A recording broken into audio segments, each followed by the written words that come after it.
Guys, ito na ang pinakahihintay nating lahat. Ang bagong CF Moto Boom 500 SR. Bagong modelo na may bigatin sa features at performance.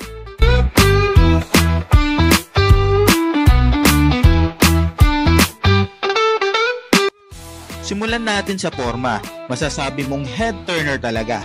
Available siya sa dalawang kulay, blue at nebula white. Mukhang elegante pero may sporty na vibes. Pag-usapan natin ng engine and performance. Engine-wise, naka-liquid cooled, 4-stroke, dual overhead cam inline 4-cylinder na ito. May lakas itong 499cc na siguradong bibigyan ka ng hataw sa kalsada. Kaya niyang maglabas ng max power na 58 kW at 12,500 RPM at may torque na 49 Nm at 10,000 RPM. Meron itong CFSC slipper clutch kaya smooth ang shifting ng gear. Naka-mechanical throttle din siya na nagbibigay ng mas responsive feel. Pagdating naman sa sukat, hindi masyadong mataas ang seat height nito na nasa 795mm. Kaya sakto lang para sa mga average height ng mga Pinoy. May ground clearance din na 140mm so pwedeng-pwede sa mga rough roads or kahit sa syudad. At meron din itong 15.5 liters fuel capacity na tamang-tama sa mga habaang long rides. Sa suspension, meron itong adjustable na 41mm USD front forks at rear single shock. Pwede kang mag-customize ng freeload at rebound, depende sa comfort mo. Pagdating sa braking system, meron itong hydraulic dual disc brake sa harap na may 4-piston calipers at single disc brake sa likod plus may ABS ito for added safety. Pagdating sa gulong, naka 120x70x17 na gulong sa harap at 160x60x17 sa likod with alloy rims na magaan at matibay, siguradong kapit sa kalsada. Sa presyong 383,900, magkakaroon ka na ng isang napakagandong motor ng CF Moto, ang Boom 500 SR. Sa tingin nyo guys?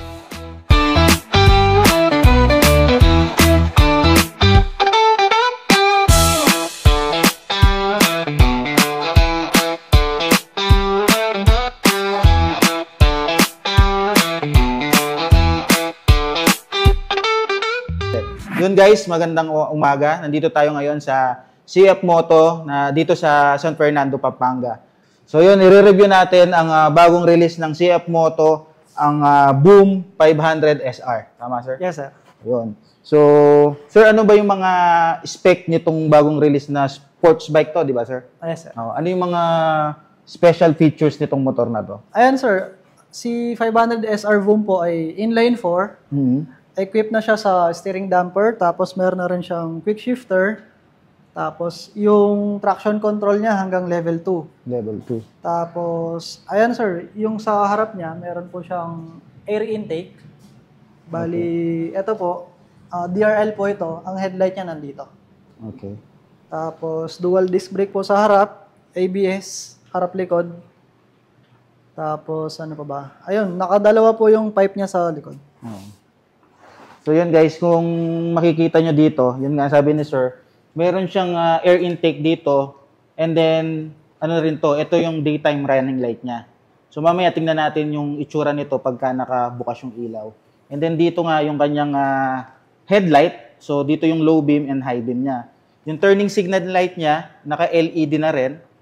And then dito sa gulong niya guys, naka-dual disc brake na rin siya. Equipped din ng ABS front and back. Tama, sir? Yes, sir. Okay. So, dito tayo sa kanyang panel. So, makikita natin. Buksan natin yung panel niya. So, meron siyang animation na boom. B-O-O-M. Ayan. So, itong kanyang panel, guys, is kumpleto na rin. No? Lahat ng details na kailangan nyo malaman, makikita nyo na rin dito. So, dito, yung kanyang tachometer o yung kanyang RPM. Dito sa taas, makikita nyo yung kanyang speedometer. Dito, ang kanyang fuel gauge. Tapos, meron na rin siyang gear indicator dito. And then, yung kanyang temperature. So, yan. So, yung odometer nandito na rin, no? Ito kanyang cockpit, guys, makikita nyo. Dito sa left side, yung mga buttons niya dito, may mga buttons siya para dito sa kanyang panel, no? So, ano ba meron dito? Meron siyang passing light.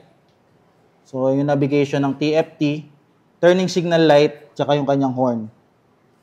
Okay. Dito sa right side naman, nandito yung kanyang hazard light na button.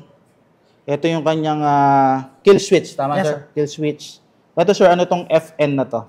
Yan yung function, sir. Pagka pinindot mo siya, magkakaroon ka ng control sa volume pag nag-music po kayo. So, pwede siyang i-connect Sa cellphone po. Sa cellphone and then intercom pwede rin. Opo, pwede. Okay. So, kung makikita nyo guys, napakaganda nung kanyang cockpit, no? Tapos, ready na rin yung ano niya? Steering damper. Yan. So, yung iba kasing mga motor, hindi pa kasama to. Bibili mo pa ng separate yung steering damper. So, malaking tulong to para sa stability ng motor, lalo na sa mga high speed na. Yes, sir.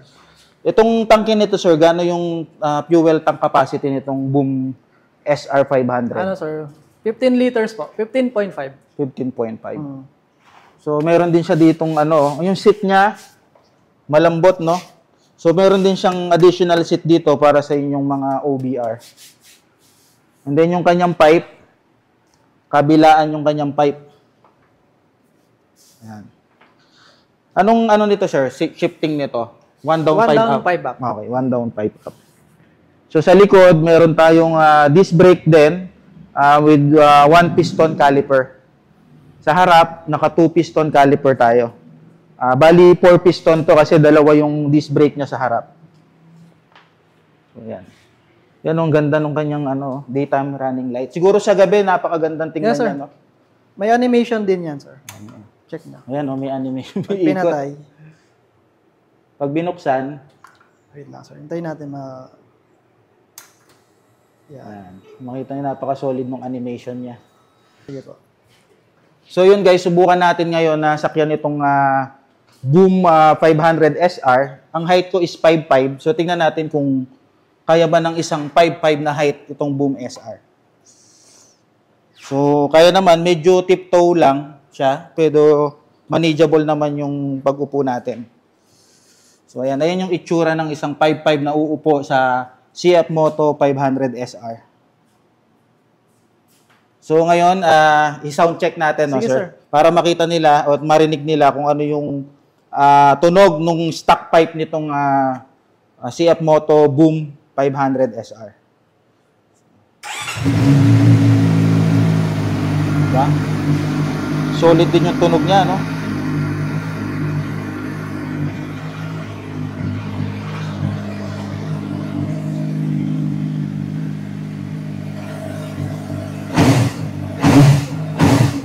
Nice.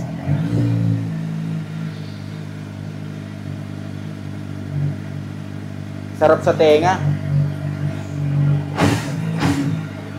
Very responsive yung throttle, no? Yes, sir. Tapos yung kanyang side mirror, naka-bar and side mirror siya na bilog. Yung pagka-retro yung dating din nitong motor na to.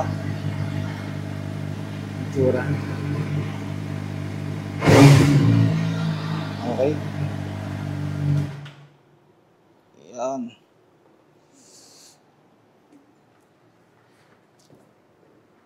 So yun guys, ito yung CF Moto 500 SR ng CF Moto. Sir Ian, paano ka ba nila pwedeng kontakin dito just in case may mga followers tayo and then subscriber na gustong mag-inquire o gustong bumili ng CF Moto na motor like itong Boom 500 SR? Yes, sir. Bali, meron akong page sa Facebook. Ian CF Moto po. I-search nyo lang. Tapos, ang cellphone number ko naman po, 0918-854-2950. Pwede po kayong tumawag para mag-inquire po dito. Okay. Thank you, Sir Ian. Thank you. Yan, napaka-pogi.